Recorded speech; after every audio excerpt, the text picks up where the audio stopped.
자, 이제 말씀을 저희가 함께 보겠습니다. 요한복음 9장 말씀을 1절부터 7절까지 읽었는데요. 여기 요한복음 9장 말씀은 실제로 8장에서 시작하고 있습니다. 요한복음 8장 기억하시면 간음을 하다 현장에서 붙잡힌 여인에 대한 이야기입니다. 아주 율법에 철저했던 유대인들이 그를 둘러싸고 돌을 던져 그를 죽일 그럴 준비가 다 되어 있었던 그런 아주 절체절명의 위기의 순간에 예수님께서 나타나셔서 이 간음하다 현장에서 잡힌 아주 딱한 여자, 그 여자 앞에 서 계시는 겁니다. 예수님께서 아주 기가 막힌 말씀으로 그 여자를 살려주셨습니다. 살려주시고 그 여자에게 더 이상 죄를 짓지 말라고 그렇게 하고 그 여자를 자유롭게 해주셨습니다. 근데 그리고 난 다음에 예수님께서 하신 말씀이 나는 세상의 빛이다 이렇게 얘기하세요. 이 요한복음의 큰 특징이에요. 요한복음에서는 예수님께서 언제 나는 누구다, 에고에이미 이런 말씀 많이 하세요. 요한복음의 아주 중요한 그런 하나의 구절인데요. 그러면서 예수님께서 나는 왜 그러한 어떤 비유, 그런 사람인가를 설명해 주는 사건을 통하여 그런 말씀을 하시고 그것을 멋진 해석을 통하여 가르쳐 주십니다. 여기에서도 하는 예수님께서 나는 세상의 빛이라고 하는데 얼핏 생각하면 앞에 일어났던 사건하고 세상의 빛이라는 것은 좀 연결이 안 되는 듯해요. 그렇죠? 나는 뭐 용서의 하나님이다. 이랬으면 연결이 좀 되죠. 근데 갑자기 세상의 빛이라 그러는 거예요. 근데 바로 그 다음 말 나는 세상의 빛인데 내게 속하면 어둠에 속하지 않고 빛에 속하게 된다라고 얘기하시는 것입니다. 여러분들 지금 여러분들 중에서 지금 안 보이시는 분은 없으신 걸로 보여요. 여기는 이렇게 그러신 거죠? 네네. 그러신데 저희가 이제 서로 보고 있어요. 그죠? 서로 보고 있지만 사실은 우리가 눈을 부릅뜨고 시력에 문제가 없고 뭐 저 같은 경우도 이렇게 안경 쓰면 상당히 시력이 괜찮거든요. 그렇게 해서 보고 있지만 만약에 빛이 없다라고 생각하면 우리는 결코 보아도 보는 게 아닙니다. 여러분 동경에서 어떤 칠흑 같은 어둠 이런 건 뭐 별로 생각할 수가 없어요. 그죠? 네, 그런데 만약에 여러분들이 아주 가난한 시골에 가서 아주 가난한 선교 현장에 가시고 동굴 속에 들어가셨다 생각하면 칠흑 같은 어둠을 경험하시게 되고요. 그러면 그 순간 여러분들은 눈을 가졌으나 보는 자가 아니고 눈을 부릅뜨고 열심히 앞을 보고 있어도 앞을 보지 못하는 자라는 걸 알게 됩니다. 전적으로 빛이 있어서 우리는 보는 자입니다. 여기서 예수님께서 나는 세상의 빛이라고 얘기하시는 건 우리가 맹인 같은 존재이지만 보지 못하는 자들이지만 눈을 뜨고도 사실은 보지 못하는 것을 볼 뿐인 자들이지만 예수님이 빛이라는 사실을 고백하는 순간 우리는 보는 자가 된다는 얘기를 하고 있는 것입니다. 이 여인도 가늠한 그 여인도 어둠 속에 살고 있는 사람입니다. 그렇죠? 언제나 들킬까 봐 두렵고 들키게 되면 죽을까 봐 두렵고 그리고 실제로 그 순간을 맞아서 그 순간 눈을 뜨고 있지만 그는 정말 눈을 감고 싶은 현실, 어둠 속에 있는 여자입니다. 그 여자에게 예수님은 빛이 되셔서 더 이상 너도 내가 용서하고 너를 구원한 순간 너는 빛에 속한 자녀라고 얘기해 주시는 겁니다. 여러분과 저는 한 치 앞도 내다볼 수 없는 한 발자국도 디딜 수 없는 그런 어둠에 속한 사람들이었지만 주 예수 그리스도가 세상의 빛이라는 것을 고백한 그 순간 환한 빛의 세상에 살고 한 걸음 한 걸음 주와 함께 나가는 그 축복을 얻은 겁니다. 얼마나 감사한지 모르겠습니다. 자, 오늘 제가 여러분들하고 나누고 싶은 이 말씀은 9장에 1절부터 7절에 나오는 한 사건으로 시작된 9장 전체가 이 사건에 대한 얘기를 계속 하고 있습니다. 근데 여기서 예수님께서 지금 길을 가시다가 나면서부터 맹인이 된 사람을 만나고 계신 겁니다. 그를 통하여서 일이 전개가 됩니다. 그러니까 이 8장에서 예수님께서 나는 세상의 빛이라고 하셨던 것이 9장에 아주 흥미로운 배경이 되어주고 있는 것입니다. 그래서 구조상 8장과 9장은 예수님께서 어떤 의미에서 좀 이렇게 아주 그냥 자연스럽게 쓴 것 같지만 실제적으로는 구조적으로 아주 촘촘하게 연결되어져 있고 의미심장하게 배치되어져 있다라는 것을 생각해 볼 수 있습니다. 오늘 제가 이 말씀을 통하여서 특별히 고통, 우리가 당하고 있는 고통의 문제에 대해서 생각해 보고자 합니다. 1절 말씀을 보시게 되면요, 1절 말씀에 예수님께서 길을 가실 때에 날 때부터 맹인된 사람을 보셨다고 하셨습니다. 여기서 여러분들은 길을 가실 때 예수님께서 이 사람을 만났다는 것에 주목하실 필요가 있습니다. 예수님께서 어디 목적을 갖고 어디 누구를 찾아가신 게 아니에요. 길을 가시다가 예수님의 어떤 목적에서 어딜 가신지 우리는 알 수 없지만 그냥 자연스럽게 가든 진행하던 중에 그냥 만난 사람입니다. 길 가던 중에 만난 것입니다. 이것은 우리가 당하고 있는, 우리가 알고 있는 고통이라는 것이 인간들에게 매우 보편적으로 있다라는 사실을 넌지시 얘기하고 있는 상황입니다. 여러분은 어떤 고통을 경험해 보셨는지 모르겠는데요. 혹은 어떤 고통 중에 있는지 모르겠지만 고통은 우리 모두에게 이러저러한 모습으로 찾아옵니다. 종류가 아주 많아요. 제가 굳이 나열할 필요가 없을 겁니다. 그리고 고통이 찾아오는 순간도 굉장히 다양합니다. 나면서부터 인생 시작부터 시작되는 고통도 있고, 인생 중간에 오는 고통도 있고, 그냥 죽을 때 다 돼서 잘 지내다가도 그럴 수도 있습니다. 어떤 사람은 고통이라는 걸 모르고 사는 사람도 있는 듯이 보이지만 사실 인생은 고통을 경험하며 그렇게 살아갑니다. 이 고통이 고약한 것이요, 지독한 고통을 경험하면서 여러분들이 경험해 보셨으리라고 생각하는데, 고통은 그냥 단순히 고통으로 끝나지 않습니다. 그 고통 속에 빠져 있는 사람은 언제나 그 고통 자체로 인해서 우울증을 경험하게 됩니다. 굉장히 심리적으로 다운되고 정말 사람도 만나기 싫어져. 그래서 고통에 고통이 더해지면 엎친 데 덮치고 설상가상이고 고통의 나락 속에 더 들어갈 수 있는 그런 상황이 생깁니다. 그렇게 만연되고 여러 때 여러 모양으로 찾아올 수 있는 고통, 그것이 보편적으로 우리에게 있다는 사실을 1절 말씀을 통하여서 여러분들이 꼭 확인하셔야 될 것입니다. 2절에 가시게 되면 이 우리에게 다가오는 고통에 대해서 제자들이 예수님께 그 고통의 내용에 대해서 좀 더 구체적으로 물어보는 장면이 나옵니다. 여기서 제자들이 물어가로되 라비어 선생님이요, 이 사람이 맹인으로 태어난 것이 누구의 죄로 인함입니까? 자기니까 그의 부모니까? 제자들이 이렇게 물어요. 혹시 여러분들 이런 비슷한 질문을 해보셨나요?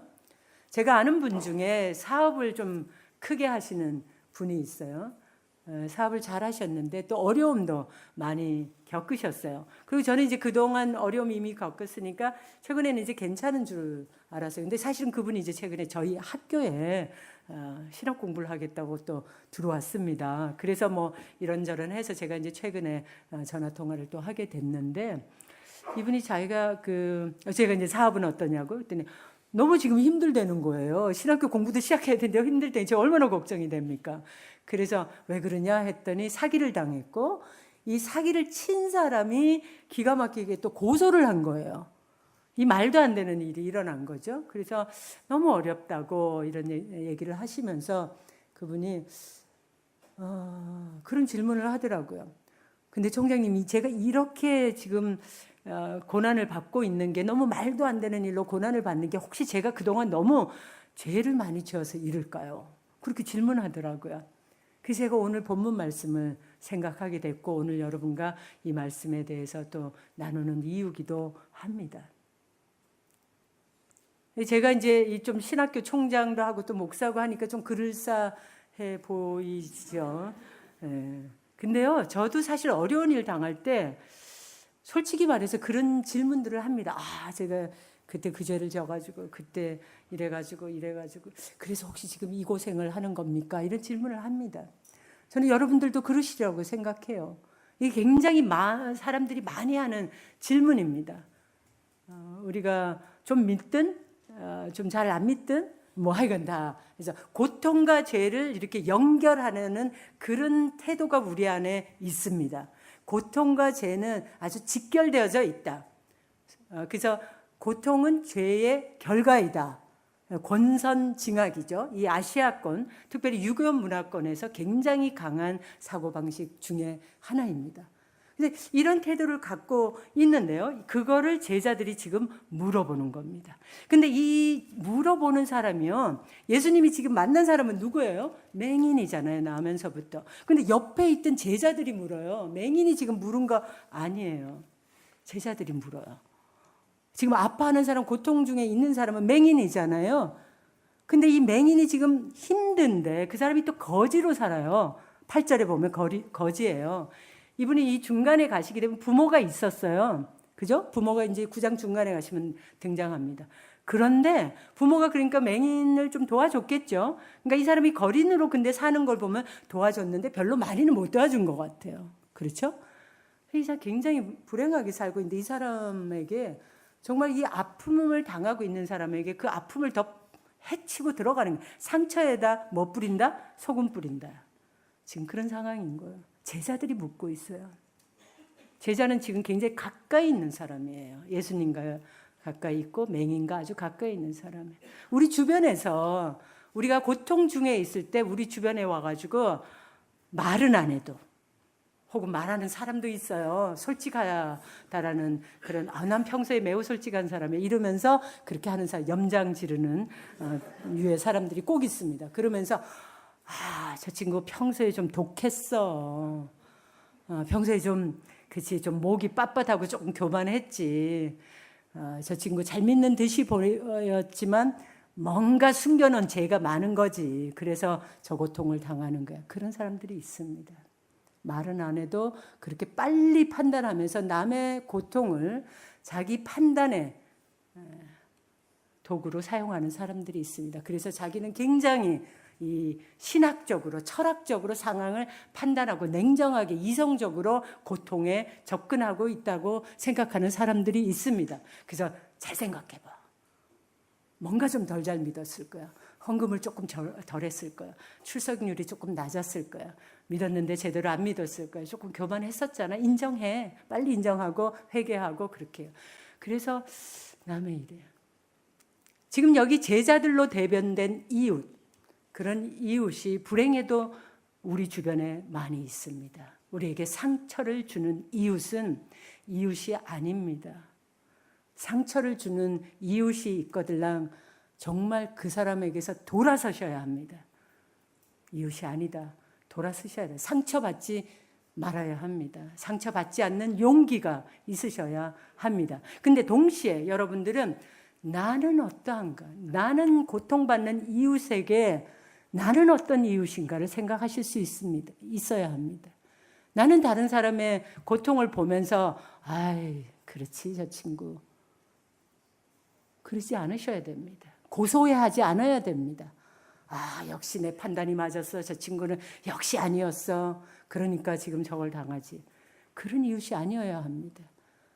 주님께서 우리에게 고통받는 이웃을 주신 것은 그 고통의 이유를 찾아보라고 그렇게 주신 거 아닙니다.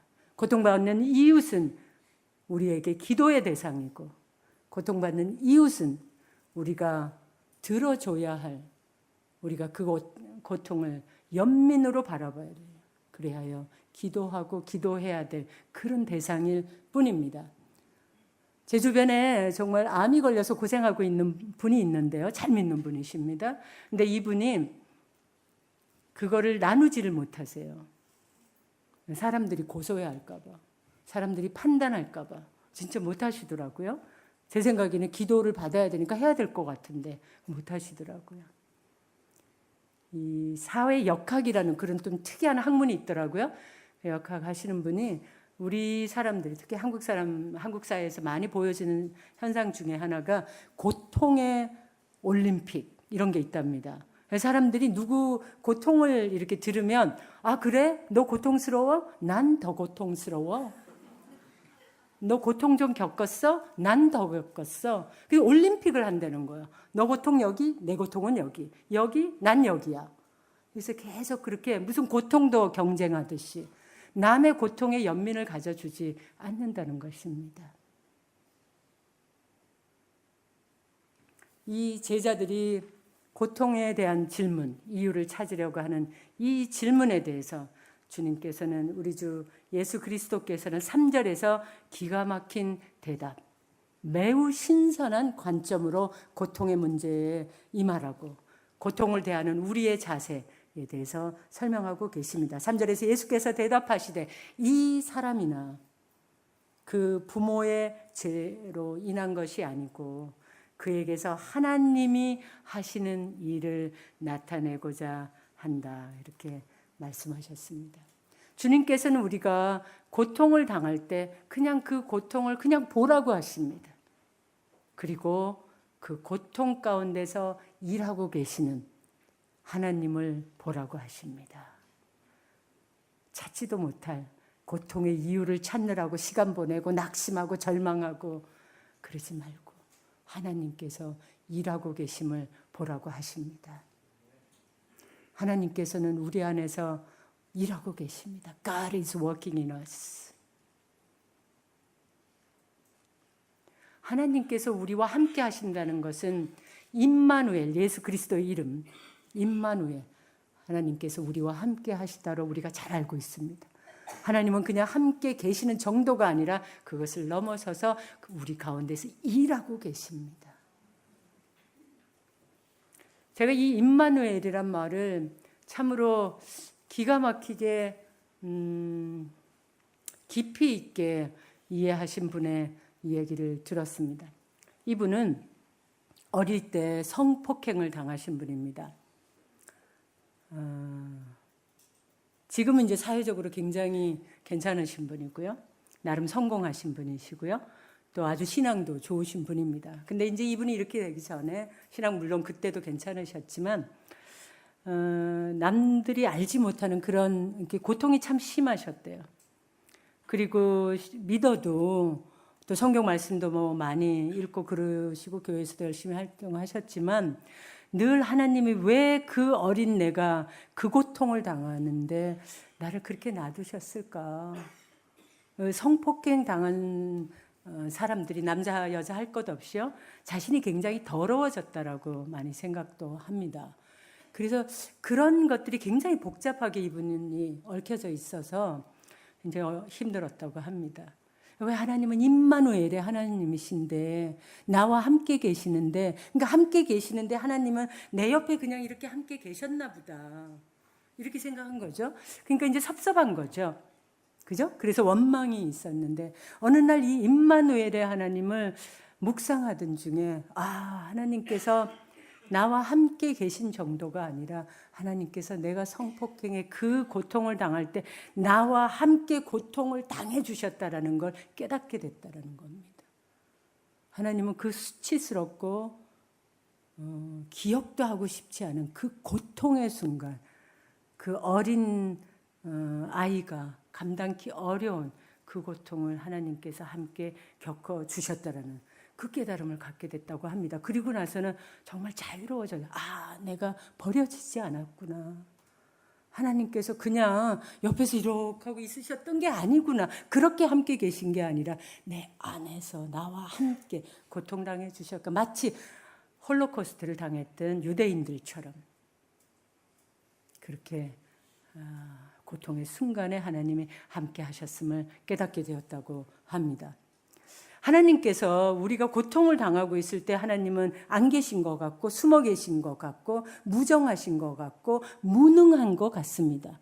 왜냐하면 악한 일이 일어나는데 하나님이 일을 안 하시는 것 같으니까요. 무능한 거죠. 일을 막 이 악한 자를 쳐 부시고 이래야지 능력 있는 하나님 아니면 전지전능하신데. 근데 그렇게 안 보이는. 그렇다면 하나님께서 무능하신 것 같고 무정하신 것 같은 게 어디 한두 번이겠습니까? 그 절정은 예수 그리스도께서 십자가에 달려 죽으실 때일 겁니다. 예수님께서 엘리 엘리 라마 사박다니, 나의 하나님, 나의 하나님, 어찌하여 나를 버리시나이까? 그렇게 소리치지 않았습니까? 그때 하나님이 아무것도 안 하셨어요. 예수님 그냥 죽었어요. 고통을, 수치를 당하시며 그냥 돌아가셨어요. 하나님의 하나밖에 없는 아들인데 그 아들을 그냥 죽기까지 내버려 두셨어요. 얼마나 무정하고 얼마나 무능해 보이고 얼마나 뭡니까 도대체? 고통 주기를 즐거워하시는 약간 고약한 하나님? 그렇지는 않죠. 하나님께서 우리 같은 인간들을 살려주기 위해서, 저와 여러분들을 살려주시기 위해서, 그 구원을 이루기 위해서 자기 아들을 죽기까지 내버려 두시는 겁니다. 피눈물을 흘리시면서 하나님도 그 아들 예수 그리스도와 함께 십자가에 달려 고통받고 죽으시는 것입니다. 그게 우리가 받은 그 구원의 실체입니다. 고통 중에 우리가 있을 때 우리는 하나님이 어디 계신가? 하나님께서 나와 함께 하심을 잘 보지 못할 수 있습니다. 심하게 고통받았던 욥은 말했습니다. 내가 앞을 가도 그가 아니 계시고 위로 가도 그가 보이지 않고 그가 왼쪽에서 일하시나 내가 만날 수 없고 그가 오른쪽으로 돌이키시나 배울 수가 없구나. 그러나 욥은 깨달은 후에 말합니다. 내가 가는 길을 그가 아시나니 하나님이 아시나니 나를 단련하신 후에는 내가 순금같이 나오리라. 하나님이 일하시는 것입니다. 고통 중에 하나님은 함께 고통당하시며 우리 안에서 일을 하시며 하나님의 일이 무엇입니까? 하나님의 일은 구원입니다. 회복입니다. 맹인의 눈을 뜨게 되었고 그가 믿게 되었고 구원을 이루었고 그가 얼마나 많은 사람에게 그 구원의 기쁜 소식을 전하였겠으며 내가 전에 보지 못하였으나 이제 보노라. 세상에 빛이신 예수 그리스도가 내게 빛을 주셨으니 나도 세상에 빛이 되리라. 그렇게 하지 않았겠습니까? 여러분 혹시 고통 중에 계십니까? 지금 혹시 잠시 고통이 빗겨나 있어도 고통이 올 수 있습니다. 여러분 중에 고통받는 일을 알고 계십니까?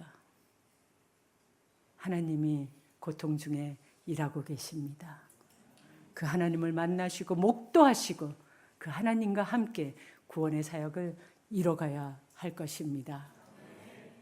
기도하시겠습니다. 주님, 우리 가운데 고통이 여러 가지 모양으로 찾아오고 여러 때에 찾아오는 것을 저희가 안타까움으로 고백합니다.